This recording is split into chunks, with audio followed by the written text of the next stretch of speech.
Matt Taibbi, Rolling Stone, who one day will win a Pulitzer Prize, I think, for his work on Wall Street and those flame-throwing articles. But he wrote a column on decoding the draft, and always great to have him on. A big sports fan, and Matt joins us now. All right, so the draft decoded. Give me an idea of what the fans, the audience, should be looking for on Thursday night.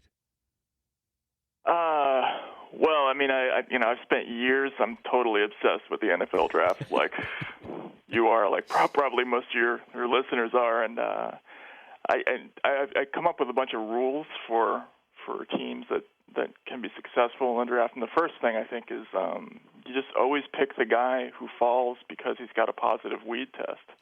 I think there's a bunch of them on Thursday night, and they're all good players, and I think they're all going to be underdrafted. So that's the first thing I'm looking for is what's going to happen to Rick Rodgers and Tyrann Mathieu and Keenan Allen and those guys. Is there a special category that Mel Kiper says draft the weed guys? I haven't seen Todd McShay and Mel Kiper say, now here's our draft the weed guys.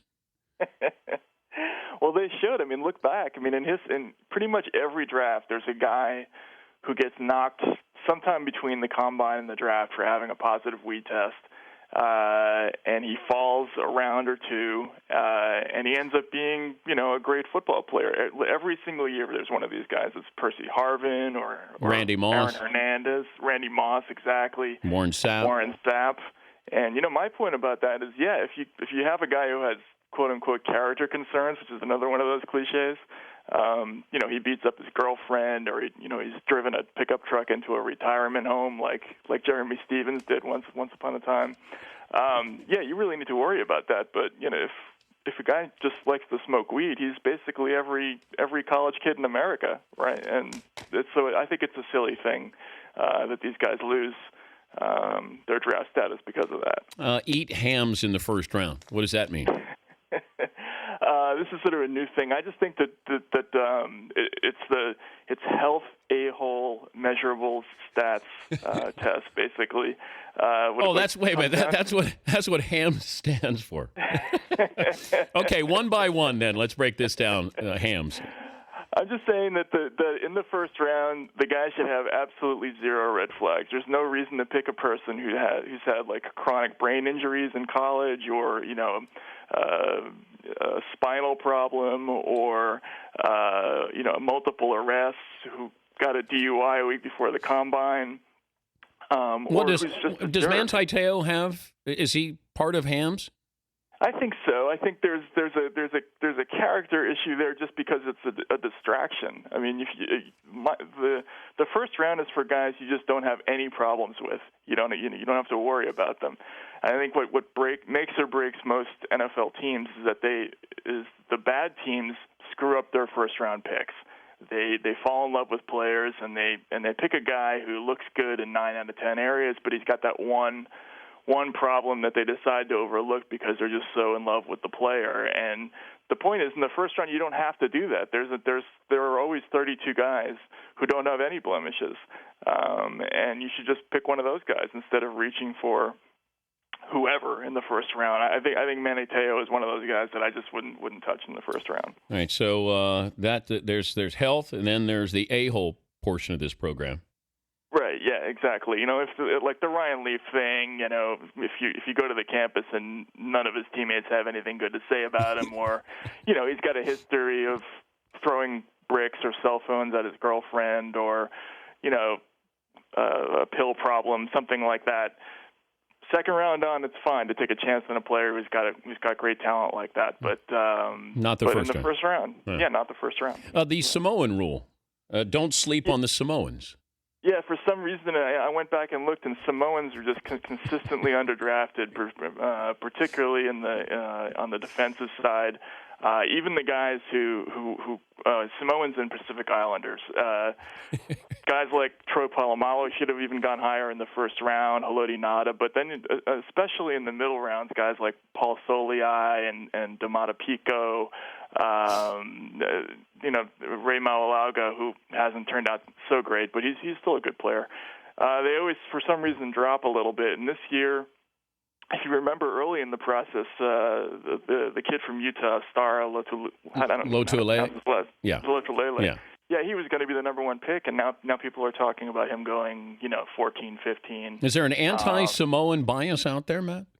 Yeah, I don't know what that is, but there's a lot of weird racial stuff in the draft. I mean, I think there's the white skill players are another weird market inefficiency that we see year after year, especially wide receivers.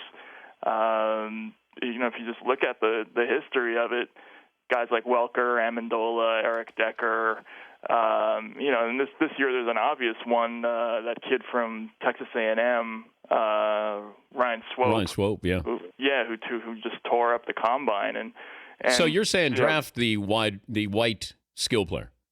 Right. Yeah. Well, appropriately, but don't knock him. Yeah, don't knock him three or four rounds just because he happens to be a wide receiver. But that seems to be what happens. I love how you're quoting Pro Football Weekly, that you know exactly what kind of football player I'm talking about when it says tough, smart, crafty, needs double moves to separate vertically. I'm going to say deceptively fast, gym rat, high motor, and a white guy. Right. Yeah. Loves to watch tape after the game. Has all the intangibles. Literally, they don't even look at the player. I'm convinced half the time they just throw together a bunch of that stuff and stick it under the heading of any white wide receiver. And in some cases it doesn't fit at all. Like this kid Swope is much more, to me, he's much more an athlete than a wide receiver. He's not like the most polished route runner in this class. He's just a guy who's just really explosive, has great hands, and if anybody else, Tavon Austin runs a 4.34 at the combine, and suddenly he's shooting up the draft board. Yep. He's going to go in the top 15. This kid runs the same thing, and he's going to go in the third, fourth round, which is just weird. He's Matt Taibbi, Rolling Stone, with his decoding the NFL draft. What about quarterbacks? When do you take them? My theory on quarterbacks, the quarterbacks are like, I don't know, they're like teenage girls. Like you can never really tell what's going on in their heads. They're impossible to evaluate. I think a lot of teams, it's changed now, obviously, that with the new collective bargaining agreement where the penalties for missing in the first round aren't so high. But the best way to get a quarterback is by accident, I think. So you should just take one in the later rounds every year and just kind of pray that he turns out to be a great player. And I think the way that Seattle got their quarterback is the classic way to get a quarterback. You just take a guy, in the third round on, and just hope he turns out. Tom Brady, Kurt Warner, those guys, Tony Romo. The easiest way to cripple a franchise is to pick a quarterback, number one or number 6, like Mark Sanchez, and then spend 4 or 5 years trying to force him into the role of a franchise quarterback.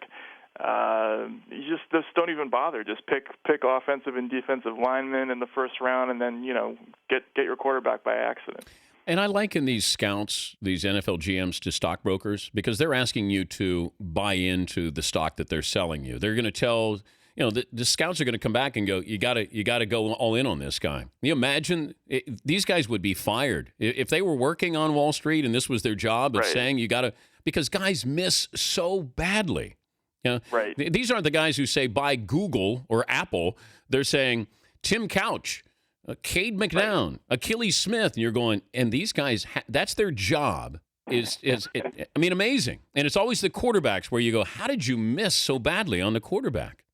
Well, but that's the whole point, though, Dan, is that if there was just some recognition that the process is a lot more random than they say it is, then a lot of these teams would just do a lot better. I think if you didn't have guys saying we absolutely know that this guy's going to be a star, and what they said instead was we should just get 3 guys and hope one of them pans out.